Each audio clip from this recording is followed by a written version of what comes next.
Windsor, England. Prince Harry and his wife, Meghan, will stop using their primary royal titles, give up state funding and repay at least $3 million in taxpayer money used to refurbish their official residence at Windsor Castle under an agreement announced by Buckingham Palace on Saturday.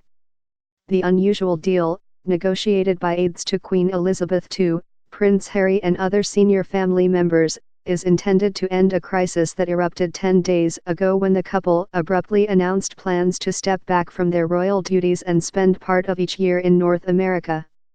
However civil, the agreement codifies one of the most dramatic ruptures within the British royal family since King Edward VIII abdicated the throne in 1936 to marry an American woman, Wallis Simpson.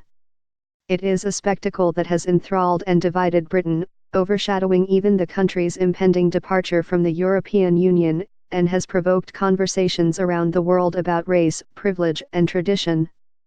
The couple plan to spend a majority of their time outside Britain, initially in Canada but later likely in the United States as well, according to officials at the palace. They will continue to carry out limited duties on behalf of the Queen and will retain another of their royal titles, the Duke and Duchess of Sussex.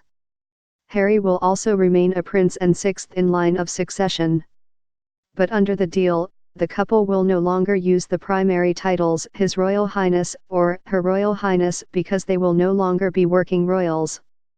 They will be allowed to earn money in the private sector, though palace officials said the Duke and Duchess had agreed that whatever work they pursued would uphold the values of Her Majesty, a phrase intended to allay fears that they will overly commercialize their ties to the House of Windsor.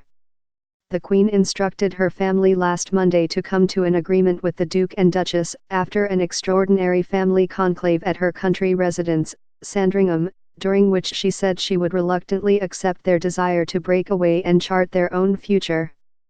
The drama has plunged the royal family into perhaps its greatest crisis since the 1997 death of Diana, Princess of Wales, the mother of Harry and his older brother, Prince William. There have been reports of a bitter rift between the two princes and the couple's announcement blindsided the palace. Meghan, who returned to Canada afterward to be with their son, Archie, appears increasingly isolated within the family. The couple has had a toxic relationship with Britain's tabloids, which soured on Meghan after initially giving her rapturous coverage, a 38-year-old American actress with a mixed-race background who brought a breath of fresh air into one of the country's most revered but hidebound institutions.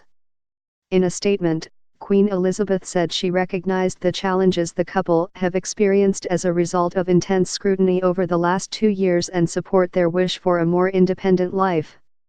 I want to thank them for all their dedicated work across this country, the Commonwealth and beyond, the Queen said, adding that she was particularly proud of how Meghan has so quickly become one of the family.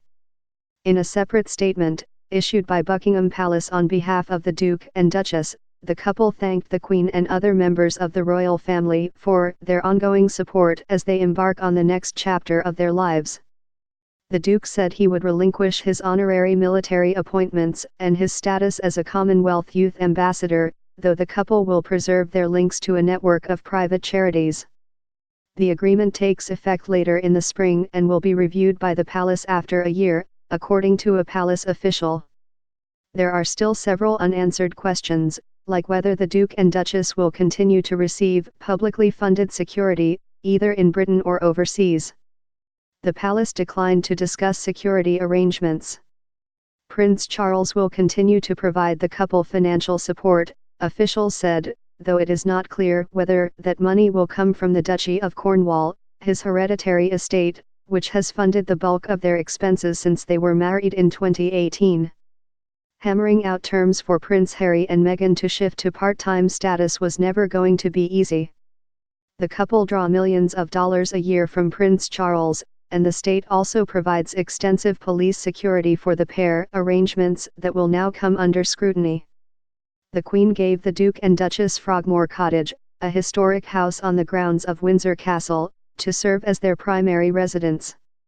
They came under criticism for refurbishing the house at a cost of at least £2.4 million, $3.1 million, in public funds.